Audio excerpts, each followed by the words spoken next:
মা কালী এমন এক শক্তিরূপী মায়ের নাম, যিনি করুণাময়ী, রক্ষাকারিণী আর একই সঙ্গে ভয়ঙ্কর।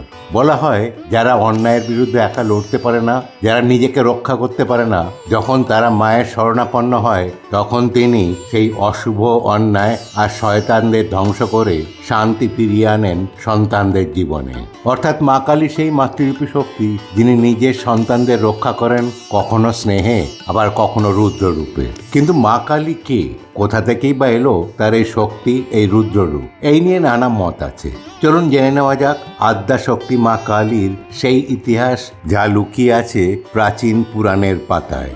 হিন্দু পুরাণে মা কালীকে বলা হয় আদ্যা শক্তি, অর্থাৎ সৃষ্টির শুরুতে যে শক্তি ছিল সেই মূল শক্তি।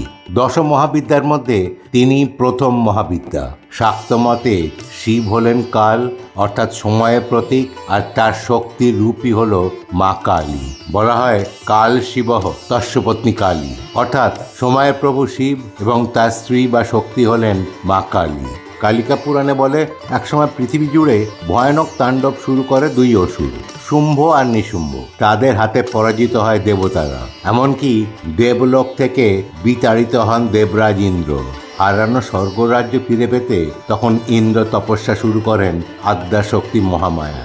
তার তপস্যায় সন্তুষ্ট হয়ে মহামায়া আবির্ভূত হন, আর তার শরীরের কোষ থেকে জন্ম হয় এক নতুন দেবী, দেবী কৌশিকী, কৃষ্ণবর্ণা, দীপ্তিময়, আর তার মধ্যে ছিল রুদ্র শক্তির প্রকাশ। তিনিই দেবী কালীর আদিরূপ। শোনা যায় একসময় দেবী দুর্গা রক্তবীজ নামের এক অসুরের সঙ্গে যুদ্ধে নামেন। এই রক্তবীজ ছিল ব্রহ্মার বরপ্রাপ্ত। তার দেহের থেকে এক ফোঁটা রক্ত মাটিতে পড়লেই সেখান থেকে জন্ম নিত নতুন অসুর। যুদ্ধ যতই চলত, ততই সংখ্যায় বাড়ত অসুরেরা। দেবতারা হতভম্ব, এই দুর্জয় শক্তিকে কি করে রোখা যায়? তখনই মা দুর্গা তার দুই ভুরুর মধ্যে রেখে আহ্বান করেন সেই ভয়ঙ্করী দেবী মা কালীকে।